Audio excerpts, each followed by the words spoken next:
House ਦੇ Democrats ਨੇ ਅੱਜ $28 ਮਿਲੀਅਨ ਦਾ ਇੱਕ ਨਵਾਂ ਜਿਹੜਾ ਬਿੱਲ ਆ ਉਹ ਰਿਲੀਜ਼ ਕੀਤਾ ਆ।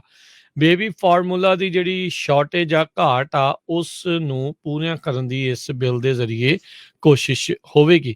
ਇਸ ਬਿੱਲ ਦੇ ਤਹਿਤ FDA ਨੂੰ ਹੋਰ ਜਿਹੜੇ ਫੰਡਸ ਆ, ਮਨੀ ਆ, ਉਹ ਐਲੋਕੇਟ ਕੀਤੀ ਜਾਊਗੀ, ਦਿੱਤੀ ਜਾਊਗੀ, ਤਾਂ ਜੋ ਆਪਣੇ ਸਟਾਫ ਦੇ ਵਿੱਚ ਵਾਧਾ ਕਰਨ ਅਤੇ ਬੇਬੀ ਫਾਰਮੂਲਾ ਦੀ ਇੰਸਪੈਕਸ਼ਨ ਆ ਉਹ ਤੇਜ਼ੀ ਦੇ ਨਾਲ ਤੇ ਜ਼ਿਆਦਾ ਜੰਗੀ ਪੱਧਰ ਤੇ ਇੱਕ ਹਿਸਾਬ ਦੇ ਨਾਲ ਹੋ ਸਕੇ ਗਰੋਸਰੀ ਸਟੋਰਸ ਦੇ ਉੱਤੇ ਪਹੁੰਚਣ ਤੋਂ ਪਹਿਲਾਂ।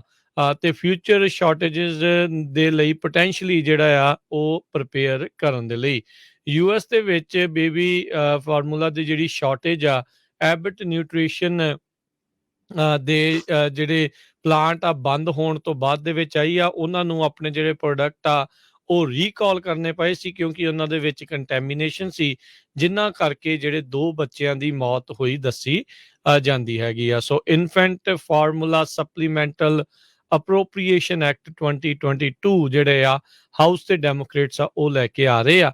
$28 ਮਿਲੀਅਨ FDA ਨੂੰ ਇਸ ਦੇ ਵਿੱਚ ਦੇਣ ਦੀ ਕਵਾਇਦ ਹੈਗੀ ਆ ਇੰਸਪੈਕਟਰਸ ਜਿਹੜੇ ਜ਼ਿਆਦਾ ਹਾਇਰ ਕਰਨ ਦੇ ਲਈ ਤੇ ਤੇਜ਼ੀ ਦੇ ਨਾਲ ਇਸ ਨੂੰ ਕਰਨ ਦੇ ਲਈ। ਐਬਟ ਨੇ ਕਿਹਾ ਆ ਵੀ 2 ਹਫ਼ਤਿਆਂ ਦੇ ਵਿੱਚ ਉਹ ਆਪਣੇ ਜਿਹੜੇ ਆਪਰੇਸ਼ਨ ਜਿਹੜੇ ਬੰਦ ਪਏ ਸੀਗੇ ਪਲਾਂਟ ਦੇ, ਉਸ ਨੂੰ ਉਹ ਚਾਲੂ ਕਰਨਗੇ। 6 ਤੋਂ 8 ਹਫ਼ਤੇ ਲੱਗ ਸਕਦੇ ਆ ਫਿਰ ਵੀ ਬੇਬੀ ਫਾਰਮੂਲਾ ਨੂੰ ਜਿਹੜੇ ਸਟੋਰਸ ਦੇ ਵਿੱਚ ਸ਼ੈਲਫਸ ਦੇ ਉੱਤੇ ਪਹੁੰਚਣ ਦੇ ਲਈ। ਸੋ ਕਾਫੀ ਲੰਮਾ ਸਮਾਂ ਆ। ਇਸ ਤੋਂ ਪਹਿਲਾਂ ਜਿੱਦਾਂ ਆਪਾਂ ਸਵੇਰੇ ਵੀ ਦੱਸਿਆ ਸੀਗਾ ਵੀ ਬੇਬੀ ਫਾਰਮੂਲਾ ਨੂੰ ਇੰਪੋਰਟ ਵੀ ਕਰਨ ਦੀ ਕਵਾਇਦ ਸ਼ੁਰੂ ਹੋ ਰਹੀ ਹੈਗੀ ਆ ਜੀ। ਹਾਊਸ ਦੇ ਡੈਮੋਕ੍ਰੇਟਸ ਨੇ ਅੱਜ $28 ਮਿਲੀਅਨ ਦਾ ਇੱਕ ਨਵਾਂ ਜਿਹੜਾ ਬਿੱਲ ਆ ਉਹ ਰਿਲੀਜ਼ ਕੀਤਾ ਆ। ਬੇਬੀ ਫਾਰਮੂਲਾ ਦੀ ਜਿਹੜੀ ਸ਼ਾਰਟੇਜ ਆ, ਘਾਟ ਆ, ਉਸ ਨੂੰ ਪੂਰੀਆਂ ਕਰਨ ਦੀ ਇਸ ਬਿੱਲ ਦੇ ਜ਼ਰੀਏ ਕੋਸ਼ਿਸ਼ ਹੋਵੇਗੀ। ਇਸ ਬਿੱਲ ਦੇ ਤਹਿਤ FDA ਨੂੰ ਹੋਰ ਜਿਹੜੇ ਫੰਡਸ ਆ, ਮਨੀ ਆ, ਉਹ ਐਲੋਕੇਟ ਕੀਤੀ ਜਾਊਗੀ, ਦਿੱਤੀ ਜਾਊਗੀ, ਤਾਂ ਜੋ ਆਪਣੇ ਸਟਾਫ ਦੇ ਵਿੱਚ ਵਾਧਾ ਕਰਨ ਅਤੇ ਬੇਬੀ ਫਾਰਮੂਲਾ ਦੀ ਇੰਸਪੈਕਸ਼ਨ ਆ ਉਹ ਤੇਜ਼ੀ ਦੇ ਨਾਲ ਤੇ ਜ਼ਿਆਦਾ ਜੰਗੀ ਪੱਧਰ ਤੇ ਇੱਕ ਹਿਸਾਬ ਦੇ ਨਾਲ ਹੋ ਸਕੇ ਗਰੋਸਰੀ ਸਟੋਰਸ ਦੇ ਉੱਤੇ ਪਹੁੰਚਣ ਤੋਂ ਪਹਿਲਾਂ।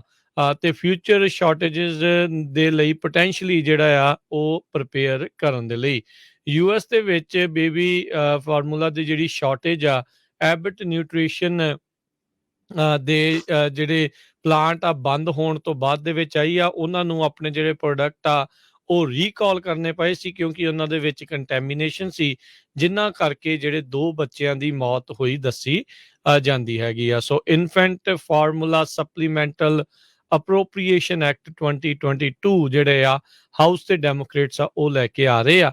$28 ਮਿਲੀਅਨ FDA ਨੂੰ ਇਸ ਦੇ ਵਿੱਚ ਦੇਣ ਦੀ ਕਵਾਇਦ ਹੈਗੀ ਆ ਇੰਸਪੈਕਟਰਸ ਜਿਹੜੇ ਜ਼ਿਆਦਾ ਹਾਇਰ ਕਰਨ ਦੇ ਲਈ ਤੇ ਤੇਜ਼ੀ ਦੇ ਨਾਲ ਇਸ ਨੂੰ ਕਰਨ ਦੇ ਲਈ। ਐਬਟ ਨੇ ਕਿਹਾ ਆ ਵੀ 2 ਹਫ਼ਤਿਆਂ ਦੇ ਵਿੱਚ ਉਹ ਆਪਣੇ ਜਿਹੜੇ ਆਪਰੇਸ਼ਨ ਜਿਹੜੇ ਬੰਦ ਪਏ ਸੀਗੇ ਪਲਾਂਟ ਦੇ, ਉਸ ਨੂੰ ਉਹ ਚਾਲੂ ਕਰਨਗੇ।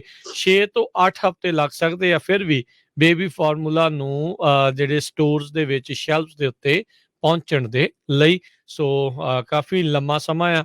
ਇਸ ਤੋਂ ਪਹਿਲਾਂ ਜਿੱਦਾਂ ਆਪਾਂ ਸਵੇਰੇ ਵੀ ਦੱਸਿਆ ਸੀਗਾ ਵੀ ਬੇਬੀ ਫਾਰਮੂਲਾ ਨੂੰ ਇੰਪੋਰਟ ਵੀ ਕਰਨ ਦੀ ਕਵਾਇਦ ਸ਼ੁਰੂ ਹੋ ਰਹੀ ਹੈਗੀ ਆ ਜੀ।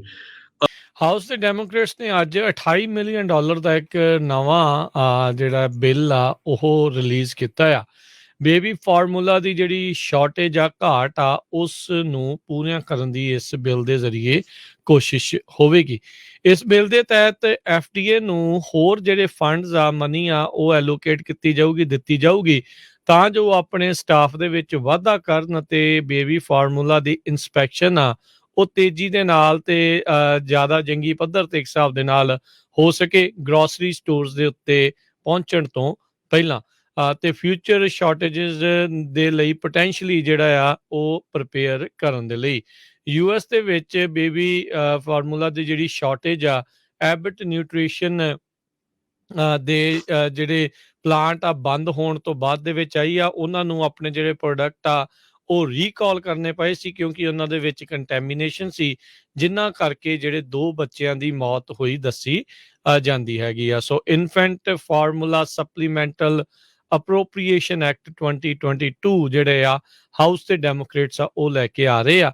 $28 ਮਿਲੀਅਨ FDA ਨੂੰ ਇਸ ਦੇ ਵਿੱਚ ਦੇਣ ਦੀ ਕਵਾਇਦ ਹੈਗੀ ਆ ਇੰਸਪੈਕਟਰਸ ਜਿਹੜੇ ਜ਼ਿਆਦਾ ਹਾਇਰ ਕਰਨ ਦੇ ਲਈ ਤੇ ਤੇਜ਼ੀ ਦੇ ਨਾਲ ਇਸ ਨੂੰ ਕਰਨ ਦੇ ਲਈ। ਐਬਟ ਨੇ ਕਿਹਾ ਆ ਵੀ 2 ਹਫ਼ਤਿਆਂ ਦੇ ਵਿੱਚ ਉਹ ਆਪਣੇ ਜਿਹੜੇ ਆਪਰੇਸ਼ਨ ਜਿਹੜੇ ਬੰਦ ਪਏ ਸੀਗੇ ਪਲਾਂਟ ਦੇ, ਉਸ ਨੂੰ ਉਹ ਚਾਲੂ ਕਰਨਗੇ।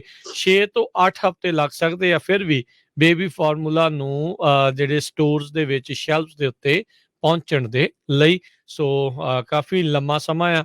ਇਸ ਤੋਂ ਪਹਿਲਾਂ ਜਿੱਦਾਂ ਆਪਾਂ ਸਵੇਰੇ ਵੀ ਦੱਸਿਆ ਸੀਗਾ ਵੀ ਬੇਬੀ ਫਾਰਮੂਲਾ ਨੂੰ ਇੰਪੋਰਟ ਵੀ ਕਰਨ ਦੀ ਕਵਾਇਦ ਸ਼ੁਰੂ ਹੋ ਰਹੀ ਹੈਗੀ ਆ। ਜੀ।